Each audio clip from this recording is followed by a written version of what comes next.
the pandemic has happened, and now you've had to live your life in solitude. But in an interesting way, with the world already being used to social media, it's just an extra step to give you one advantage. This advantage is that your whole life can be presented any way that you want. And so that's how you live your life, and it's become the norm.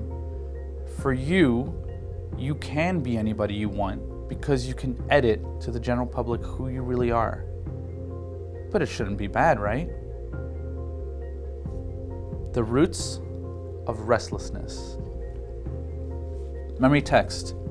For where jealousy and selfish ambition exist, there will be disorder and every vile practice. James 3:16. The lesson brings this interesting observation of restlessness and how each aspect of our lives kind of revolve around this. And it seems kind of weird because when you look at Sunday's lesson talks about Jesus bringing division, which the lesson is trying to make you think about that because was Jesus trying to bring division? And so it's presenting more of this side of separating us and how there are two sides to what we see in the Bible and how what Jesus came to do was bring us closer to Him. And it is fascinating, and so looking at that, it's important, but I'm going to actually do the opposite of what we've normally done, which you've kind of seen already happen. I'm not going to actually show entirely what the lesson is talking about. I bring in other stories that kind of encapsulate everything else. But because the lesson has that, you should study it for yourself. But I'm going to actually focus on one specific story. And the way I'm going to start that story is talking about Monday's lesson, which is titled Selfishness. Now, that day is presenting something that's kind of interesting. And it begins by talking about how we are selfish by nature, just like the need to breathe. And if you doubt that, think about the first thing that happened with sin. The origin of sin. Once Adam and Eve sinned, what they started doing was blaming other people to protect themselves. So Eve blamed God, Adam blamed Eve blamed the serpent, and everyone was just kind of blaming everybody else and not taking ownership. Because selfishness has this, it's worse than like a virus. It's such a subtle shift. And that's what the lesson presents. That because of this idea of selfishness, we can't really see past this, right? And thinking about that, it kind of encapsulates everything else. Now, if we as Christians are trying to live our lives and be our best, shouldn't we strive to be our best? Tuesday's lesson is called Ambition, and when I read it, it felt like it would be something good. Ambition is great, right? But what's interesting is how with selfishness and this restless theme, if we're looking at things with ambition, we start comparing ourselves. We start having to compete and see ourselves as better than others. And again, with this subtle shift, it makes us move over into a different light. And to me, what's interesting about this is this lesson is vital, I think, to where we're living today. I talked about the pandemic and how we now live in this virtual style, this world that we're not really that connected anymore. And it does bring this other way of living, habits that we form without even realizing.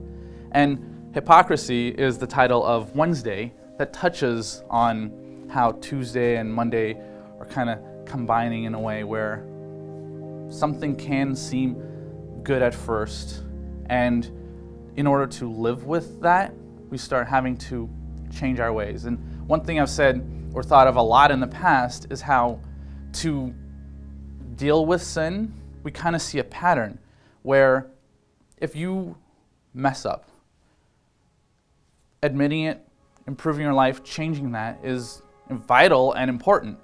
But there is always this other thing that you can kind of see happen where someone might mess up and then say, no, I didn't mess up. It must have been this other thing. And that hypocrisy is kind of where it starts coming in. You see, sin, right? To me, there are two options.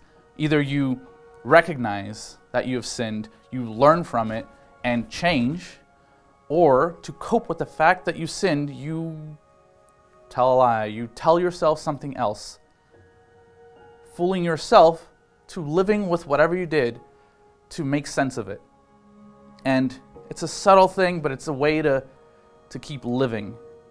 But that's where I think this lesson, in a very good way, touches on all of this. And Thursday presents this other side of like uprooting this restlessness, because we don't really have guidance. We don't really know what to do.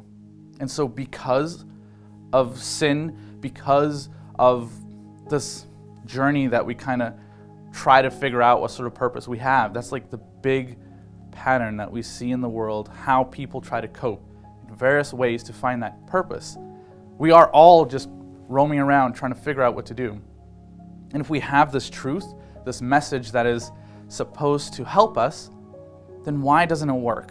Why is it that so many people keep saying they're Christians and struggling and suffering, or the same patterns and problems that happen in their lives? It doesn't change. And Thursday touches on that and starts presenting this difference, right? And so just like Adam and Eve covering up their sins, God was trying to help them. Even after they sinned and realized what they had done, they ran off, right? They were trying to hide from God, trying to figure out what to do because they didn't know what to do with this reality that they had come into. So just like them, we're still in this crazy, unknown world of what do we do with sin? It's not natural to us, so we don't know what to do. And so because of that, the lesson presents God in that void and then shows the fact that with this truth, how could we actually make sense of what to do? Just like with our fathers that sinned for the first time, if they had chosen to follow God instead of hide, they would at least have learned and not had to lie and not have to cover up. That was the first thing that they did. And it's still something we do today. Look at this quote on Friday.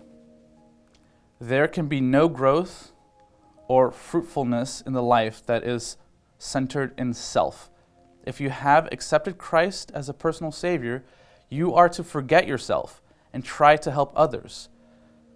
Talk of the love of Christ, tell of His goodness, do every duty that presents itself. You see, it's showing this alternative, right? This life that isn't natural to us necessarily, because for us to live a selfless life, to be looking at other people, the Sabbath afternoon, the very beginning, it talks about this roots, this how aspen tree is has one of the biggest root systems in the world, and how it's so deep that it can last thousands of years, even though some of the trees last roughly 150 years. There is this deep rootedness in us. So how can we pull that out and be selfless? But even deeper and more rooted, when we let Christ into our lives and help shape who we are, we aren't going to feel that way. So think about it.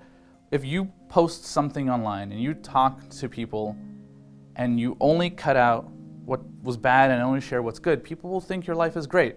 But then that reality that sits in for you, where you know that you have to live with the truth, what if that was different, right?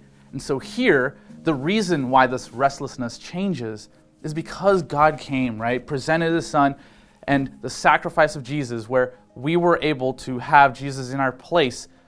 It's beyond comprehension for us to now be able to be ourselves and be honest and say, this is actually who I am with all of these problems. Live with that reality.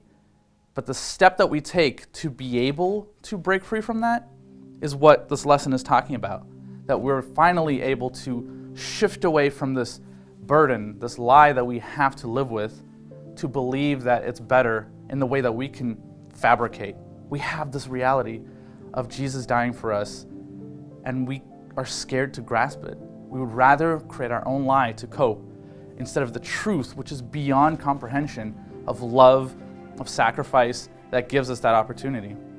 And so for this lesson, please read it for yourselves. But I want you to think about one message. If you don't read it, and if you want to learn from this day's lesson, I want you to think, for what we read this week, think about that question. Are you sinning and hiding, trying to cope with that sin? Or are you willing on a daily basis to look at the truth and learn from that? Because one is way better than the other.